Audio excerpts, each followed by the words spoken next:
Welcome to Parvati அம்மாச்சி சமையல். இன்றைக்கி நம்ம பார்க்க போகிற ரெசிபி ஒரு அருமையான மசாலா சேமியா ரெசிபி. இது நம்ம மார்னிங் பிரேக்ஃபாஸ்ட்டாகவும் எடுத்துக்கலாம், நைட்டு டின்னருக்கும் நம்ம யூஸ் பண்ணிக்கலாம். ரொம்ப நல்லாயிருக்கும். எப்பொழுதுமே இட்லி தோசையாக சாப்பிடாமல் இப்படி வித்தியாசமாக செஞ்சு கொடுக்கலாம். வாங்க வீடியோக்குள்ளே போவோம். இந்த ரெசிபி எப்படி செய்கிறதுன்னு பார்ப்போம்.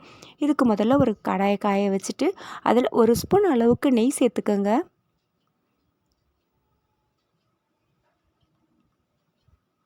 ஒரு கப் அளவு நான் வறுத்த சேமியா தான் எடுத்திருக்கேன். வறுத்த சேமியாவாக இருந்தாலும் நெய்யில் லேசாக வறுத்து செய்யும்பொழுது ரொம்ப நல்லா டேஸ்ட்டாக இருக்கும். நீங்கள் வறுக்காத சேமியா எடுத்திங்கன்னா நல்லா ஒரு 5 நிமிஷம் நல்லா கலந்து கொடுக்கணும், நல்லா வறுபடணும். இது நான் ஒரு 2 நிமிஷம் வறுபட்டால் போதும்.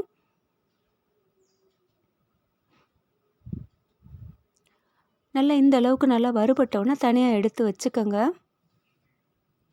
போதும், இந்த அளவுக்கு வறுபட்டால் போதும். ஒரு பேனில் ஒரு 600 ml தண்ணி ஊற்றிக்கோங்க. தண்ணி நல்லா திளைச்சி வரட்டும். தன்னால் திளைக்கிறப்ப உங்களுக்கு அந்த நம்ம வறுத்து வச்ச சேமியாவை சேர்த்துக்கோங்க. சேர்த்துட்டு ஒரு 1/4 ஸ்பூன் அளவுக்கு உப்பு சேர்த்துக்கோங்க. உப்பு சேர்த்துட்டு அது அப்படியே வேகட்டும்.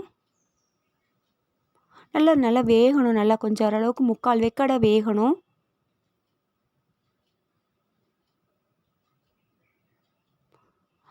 ஒரு கடாயை காய வச்சுட்டு 2 ஸ்பூன் அளவுக்கு எண்ணெய் சேர்த்துக்கோங்க. எண்ணெய் நல்லா காஞ்ச உடனே 1/2 ஸ்பூன் அளவுக்கு கடுகுளுந்தம் பருப்பு சேர்த்துக்கோங்க.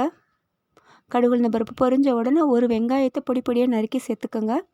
கொஞ்சமாக கருவேப்பிலை இலைகளையும் சேர்த்துக்கோங்க. நல்லா வதக்கி விடுங்க. நல்லா கொஞ்சம் கலர் மாறினா போதும்.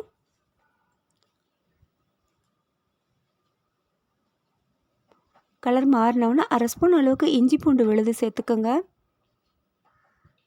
சேர்த்துட்டு அந்த இஞ்சி பூண்டுனுடைய பச்சை வாசனை போகட்டும். பச்சை வாசனை போடணுன்னா 2 பச்சை மிளகாய் கீரி சேர்த்துக்கோங்க. இது நல்லா காரமான மிளகாய், அதனால் நான் 2 சேர்த்துருக்கேன். இது நல்லா வதங்கின உடனே 50 கிராம் கேரட்டை நல்லா பொடி பொடியாக நறுக்கி சேர்த்துக்கோங்க. இது நான் 1 கப் சேமியாவுக்கு நான் 100 கிராம் அளவுக்கு காய்கறி எடுத்திருக்கேன். 50 கிராம் கேரட்டு, 50 கிராம் பீன்ஸ் எடுத்திருக்கேன். அதையும் நல்லா வதக்கி விடுங்க. அந்த எண்ணெயிலே நல்லா வதங்கட்டும். நல்லா 2 நிமிஷம் நல்லா வதக்கி விட்டுட்டு ஒரு தக்காளியை பொடி பொடியாக நறுக்கி சேர்த்துக்கோங்க. தக்காளி நல்லா வேகணும். அதே சமயம் நம்ம காய்கறிலையும் உப்பு சேர்க்கணுங்கிறதுக்காக ஒரு 1/4 ஸ்பூன் அளவுக்கு உப்பு சேர்த்துருக்கேன். நல்லா வதங்கட்டும். சேமியாவும் பாருங்கள் நல்லா வெந்து கொடுத்துருச்சு. இதை நல்லா வடியை விட்டு தனியாக ஒரு பிளேட்டில் எடுத்து வச்சுக்கோங்க. தக்காளி நல்லா மசிஞ்சு வந்துடுச்சு.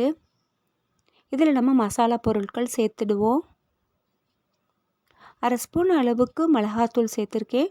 1/2 ஸ்பூன் அளவுக்கு கரம் மசாலா தூள் சேர்த்துருக்கேன்.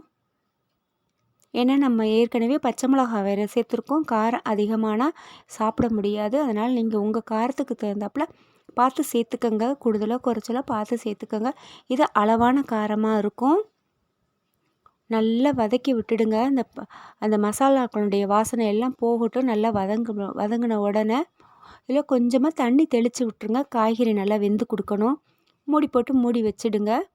ஒரு 2 நிமிஷம் சிம்மில் வச்சிங்கன்னா நல்லா வெந்துடும். ஏற்கனவே நம்ம காய்கறி எண்ணெயிலே வேறு வெந்திருக்கும். இதுலேயும் நல்லா வெந்துருச்சு.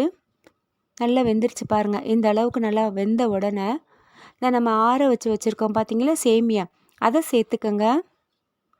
சேர்த்துட்டு நல்லா கலந்து கொடுத்துருங்க. இந்த சேமியாவுக்கு தகுந்தாப்புல உப்பு சேர்த்துக்கோங்க. ஒரு 1/2 ஸ்பூன் அளவுக்கு உப்பு சேர்த்துக்கோங்க.